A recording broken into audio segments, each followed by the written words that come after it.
Hey guys, welcome back to the Cash Flow Talk. Today I'm super excited because I have one of my good friends, Whaaattt. He's a mortgage broker from All-in-One Mortgage Lenders. He's actually helping my dad purchase his home and refinance his condo, his apartment. And he's also helped a few of my friends, especially the ones that speak Spanish. Jose, how are you, man? Thank you for spending your busy time with me for a few minutes here. Thank you, Camilo. Appreciate that. Thank you for reaching out and also seeing your videos, your interviews, and I'm excited.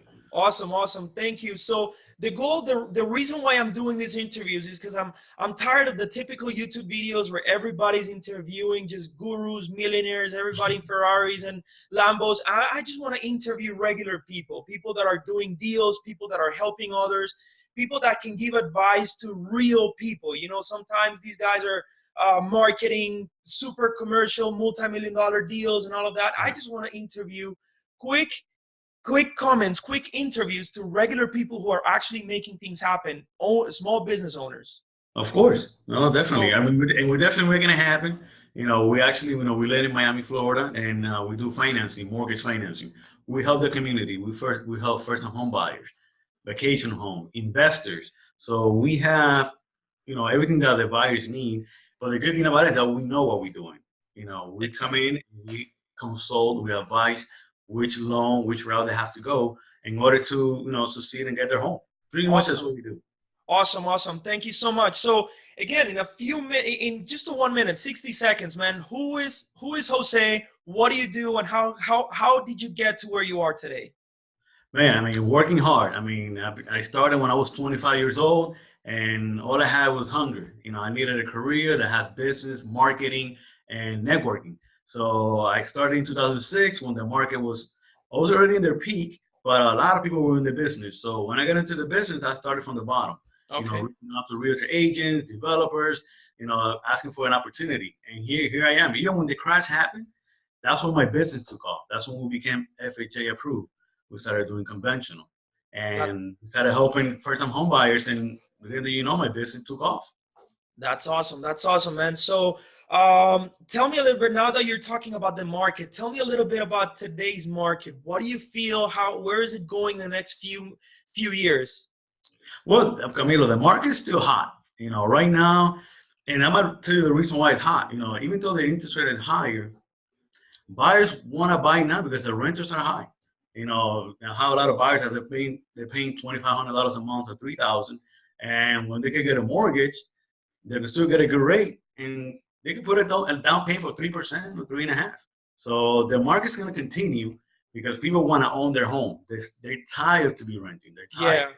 Yeah. There's some of the areas that the prices are going to shift, but right now the market's still hot. Miami. Yeah, I have my own opinion, man. It's going to be hot because we're in Miami, man. It's the Sunshine State, right? Everybody wants to live in Miami, the weather, the everything, the beaches, everything, the lifestyle. So yeah, I feel that is going to be hot. But do you feel that there's going to be a small correction in the next few years? Well, it's happening. If you tell me which market, well, the luxury condos, the luxury market, I see more inventory being listed. Mm-hmm. And if you're talking about homes here in Kendall, that market's still hot. It's moving. You have a home that is listed today, and I can tell you by the end of the day, it has a contract. So certain areas are correcting. Some other areas, there's still a lot of demand. Yeah, I feel that especially the under $450,000, $500,000, those properties are flying. They're flying. Yeah. Is it so? To complement the question, is it the right time to buy in today's market? What do you feel? My opinion, and this is not because I do mortgages, I'm in real estate. It's the best time to buy because, like I said, rent have not go down. They're not gonna go down. And even though rates are going a little bit higher, but it doesn't matter. You still own your home. You're going to build more equity, and it's your own home. This is what you've been looking for. So people want to buy. It's the best time to buy is right now. Awesome. So, Jose, you are a mortgage broker. That's what you do all day long. And let's talk to the first-time home buyer, the typical person that works a 9-to-5 corporate America. They have a regular job, W-2.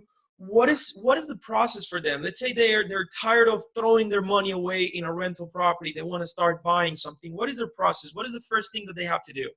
Well, the process now, Camilo, is you want to know where you stand. You want to have a pre-qualification with a mortgage consultant. You want to know your numbers. You want to know how much you qualify. So what do we ask? We ask for pay stubs, 2-year taxes, and 1-month bank statements. And sometimes the buyer might not have all the funds. We have programs that we can help them with a down payment assistance. Okay. So we find a way to help them. And all they want to do is give me the numbers, what I have to do. If I have to improve my credit, that's another way that we can help them so they can have an opportunity to own a home. And this is the Awesome. best time. So once you find a mortgage consultant that can help you and give you the tools, then you're going to be successful. If it's not now, maybe in the next couple of months. Yeah, exactly. So that's for the first time home buyer. Talk to me about the self-employed person, the person that has their little business, their taxes are, sometimes they deduct more than what they wanted. Yes. And I include myself in there because when I purchased my home, that's one of the challenges that I had. I don't have a regular pay stub. I don't have a regular payment every 15th and 30th of the month. Talk to me about these people. How can they qualify? Well, a great question, Camila. I mean, the fact is that a lot of self-employed buyers want to buy now because why? They're making the money and they have their money in the bank. They have great credit scores, but sometimes their taxes, when they do the write-off, sometimes the accounting goes, way too much. So guess what? When they come to me, they don't have that much income to qualify. But that is changing now. Now we have what we call non-QM loans, where you can qualify as self-employed buyers for with bank statements, with 24-month bank statements on business, with 12-month bank statements on personal. And I mean, it's working out because they don't have to provide taxes. They don't have to declare that much money to be able to pay that much money to the IRS and get a home. So that's another avenue to be able to make Awesome. self-employed buyer. Awesome. And a term that I hear a lot, because obviously I'm in the business and obviously you can explain it deeper. What is the debt to income ratio? What does that mean? What does it mean for a first-time home buyer or a regular buyer? How do you tell me a little bit about that? Well, yeah, the debt to income ratio, which is the most important part on the loan, affordability, which is what we're dealing now. The prices have gone up, the rates have gone up. So that's another issue that we're working with. Believe it or not, the debt to income ratio has gone up. For example, back then in conventional, it used to be a 45% debt to income ratio, and that's it. Right now, because the market has relaxed, people are qualifying and they're paying their mortgage. So now you could go up to 50%. Okay. That's unconventional. On FHA, you could go up to 56.99 back Wow. ratio. Okay. So it does give a lot of flexibility and buying power to the buyers to go higher. Yeah. That's awesome. And I understand it completely because I'm in the business. But let's talk to the person that has no idea, has been renting for the entire life. What is a debt to income ratio? That's the ratio between how much they owe and how much they make. Talk to me about it. What is it? Yeah, the debt to income ratio is a simple calculation that, a simple formula. So for example, the front ratio, we're going to use the PITI, which is the principal, taxes, and insurance, and we're going to divide it with the gross income. That's the front ratio. Okay. The back ratio, you're going to add your monthly debt that is on your credit report plus your mortgage, taxes, and insurance. Once you add that amount, you're going to divide it with your gross income, and that's your back ratio. Okay. So that bank is going to determine how much you're able to qualify for. Okay, so those numbers, a person would have to call a mortgage broker like you. Obviously, your contact information is below, and anybody can contact Jose, professional guy, honest and clear about what he's doing. But this person is going to get a ratio. What is the ideal ratio where they need to be at? Simple number, like I need to be at a 30%, 50%. Talk to me a little bit about that. Yeah, the more conservative part is to be at 30 front ratio and 43 back ratios. That's very conservative. But when we analyze the buyer, if I see, that they have reserve and, even though the DTI could go a little bit higher, and I know that he makes commission or he makes bonuses and he could work more hours, then I could take a little risk and take it higher to the DTI.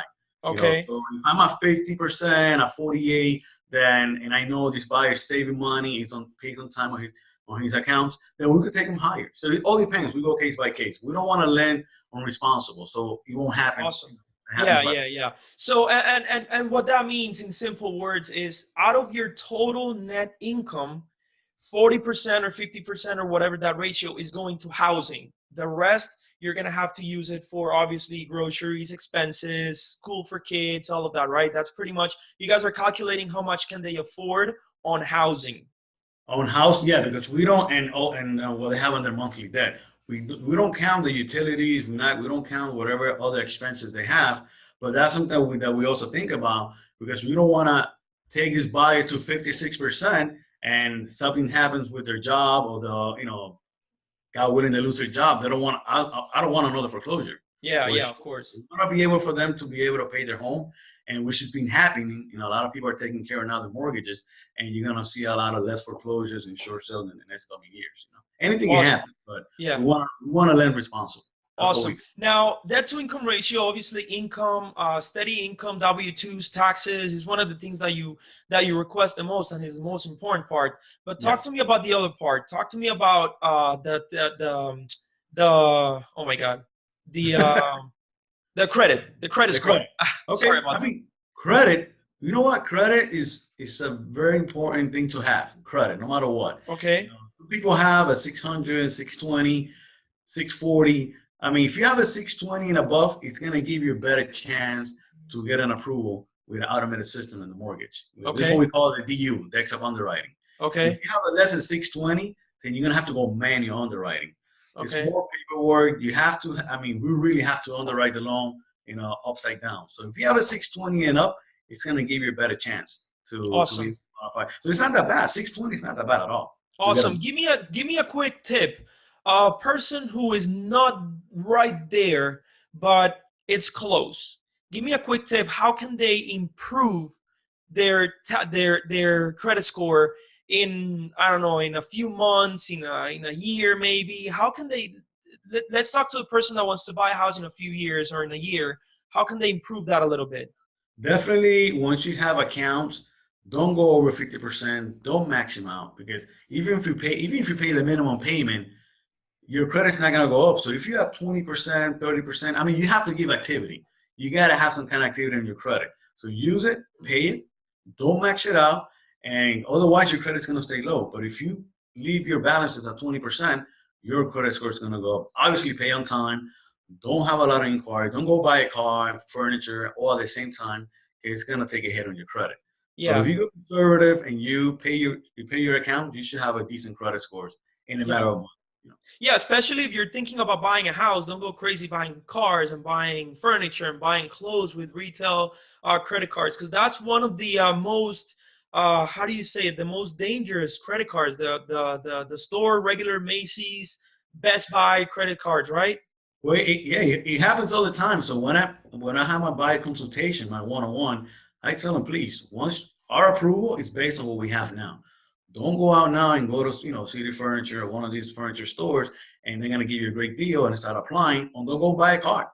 Exactly. Stay where you are, and you're gonna close in 30 days or less. Exactly. Buy the house, and then you can get the car, or then you can get the furniture, right? Exactly. Don't go crazy, but of course. But yeah, that's the best way to do it. But don't kill the purchase just buying stuff before you can kill the qualification, correct? Yeah, don't do too many activity. Don't go, if you have a lease, Jose, I got to return it because they gave me a better deal. Just wait. I tell them, wait, we close, and then you do what you got to do. Awesome. Jose, like I said, man, I wanted to keep it short and sweet. I'm going to ask you one or two more questions. Yes. Could you, I know you're a business owner. What's one book that you recommend to anybody reading about entrepreneurship or leadership or mentoring or whatever, business or financing? What's one book that you would recommend? Sure. I love a lot of books. I love selling books, believe it or not. I love Tom Hopkins, how to master the art of selling. I read the Richest Man in Babylon. I love financial books. I love Crush It from Gary Vee. A great guy this guy gives you so many ideas on social media, how to brand yourself. Right now we're in the business of technology and branding. So that's it. But I follow those guys. Grant Cardone, great business person on real estate, and I'm always listening to audiobooks in my car every day. believe it or not. Awesome. Yeah, somebody once told me, like, if you're listening to music, you're making these singers and famous people more famous, and you're making them richer. But if you're listening to audiobooks, these people, I mean, it's helping you, it's helping your mind, and it's helping you get richer and helping you get more successful. So that's all I do, man. You can talk to me about who are the best pop artists right now. I wouldn't be able to tell you. I don't care either, man. I'm here to feed my mind and my business because we're driven. This is an everyday, challenge. So if you're not motivated, if you're not ready to take, the battle, then you're gonna fall behind. Yeah. And right now in real estate, just quick, real estate is changing. Right now, the big companies are coming. Zillow, Amazon. Zillow's already buying homes. They already got into the mortgage business. So if you don't provide service, if you don't up your game in sell yourself, and you provide good customer service, then you're gonna fall behind. I don't care who you are. So exactly. If you're a top producer in the past couple of years, if you're not doing it now, you're gonna fall behind. Awesome. So I wanted to welcome anybody that wanted to if you guys have any questions about mortgage, if you're thinking about buying, even if it's not in Florida, this guy is a mind full of knowledge. Contact him, text him, write him, whatever, private message him on Instagram or his cell phone. Where can our viewers contact you, Jose, other than your Instagram? Well, tell us your Instagram first, but where else can they contact you if they wanted to talk to you? Well, my Instagram is very simple. It's my first name and last name, Jose Mata. Okay. And you're gonna see it, it's very simple. My phone number is 305-761-6960. I'm available on every channel. I respond. I don't have any robots responding. I do it myself because I take care of my clients, and not just the client. We treat them as family. So okay. That's all we do, pretty much. Awesome. And just to finish this up, Jose, one of the reasons why I like working with you, other than obviously you speak Spanish and you can help all my Hispanic clients and friends, of course. I loved the energy that you put into everything you do, and I love that you're transparent, you're clean, you're clear. But if you could leave one set of principles, just one set of principles to your kids, to your family, what would be that legacy? What would be that set of principles that you would leave somebody with? Help as many people as possible. Leave a legacy. Don't wait till people give something back to you. Just give, because that's the way I became a great loan officer. I have given so much. I don't expect nothing back. I have helped so many agents, so many buyers. Sometimes they don't even do the loan with me. Yeah. And you know what? It comes around. I get that call a year later. Hey, by the way, you helped me, and I'm ready to buy with you now. So leave a legacy. Help others. Help thousands. Don't expect nothing back. It's life. You get rewarded. Believe it or not. That's awesome, man. That's awesome. Thank you so much, man. Guys, if you guys are interested in learning more about this guy, follow him on social media. And don't forget to subscribe to this channel if you're liking these type of interviews. Again, I'm trying to interview people that are making deals happen, not just bloggers and people that are doing shit out there, just showing off their Lambos and taking $5,000 off their bank account so they can post some pictures and then put the money back into their account. That's not what I'm doing. What I'm trying to do is interview regular business owners who are making deals. Jose, right now you're going to finish with this. What are you going to get back to? Work, right? Just helping. Work. This is my office. We're doing, right? No excuses, man. I don't post that I'm here out of vacation. I don't even talk about vacation. What car I have. I like to work, show up. Listen, put your mouth, where it is. Tomorrow I have an open house. I'm helping agent. I can stay home if I want to. But I like working. I like helping agents. Awesome. So that's the point of these. So guys, if you guys like it, let us know, share it, comment, let us know, subscribe below, and we'll see you guys next time. Jose, thank you so much for your time, man. I know you're busy. I know you have a lot of things to do. So thank you for your time, and thank you for giving the people some knowledge and information about this. Thank you, brother Camilo. Thank you very much, and we'll keep in touch. I'll see you next time, man. Thank you. Take care. Bye-bye. Take care. Bye-bye.